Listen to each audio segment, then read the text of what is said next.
Team, I'm excited to announce that we'll be integrating AI technology into our surgical procedures. This groundbreaking advancement has the potential to revolutionize the field of surgery. That's incredible, Mihira. How will AI be used in the operating room? AI can assist in various aspects of surgery, from preoperative planning to intraoperative guidance. For example, it can analyze medical images, identify anatomical landmarks, and provide real-time feedback during procedures. Will AI replace surgeons? Absolutely not. AI is intended to augment the capabilities of surgeons, not replace them. It will serve as a valuable tool to enhance precision, minimize errors, and improve patient outcomes. Are there any concerns about the safety and reliability of AI in surgery, Mihira? We've conducted rigorous testing and validation to ensure the safety and effectiveness of the AI technology. However, it's important to maintain human oversight and judgment throughout the surgical process.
MIHIRA, it's completely normal to experience some temporary discomfort after your appendectomy, and most people notice gradual improvement over the next few days to weeks.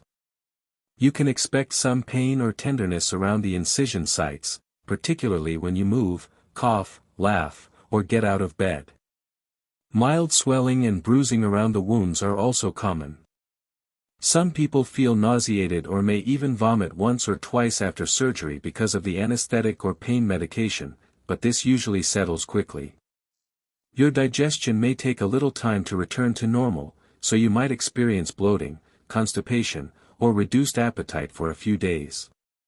Passing wind and having regular bowel movements are good signs that your digestive system is recovering. To keep you comfortable, you can take paracetamol as directed on the label or according to your doctor's advice. It is generally effective for managing mild to moderate pain and is considered a safe option for most people when taken at the recommended dose. However, please avoid taking aspirin or ibuprofen unless your doctor specifically tells you to, as these medicines can increase the risk of bleeding and may also irritate your stomach while you're recovering. If your pain becomes severe, suddenly worsens instead of improving, or isn't relieved by the recommended medication, please contact us promptly so we can assess you and make sure your recovery is progressing as expected.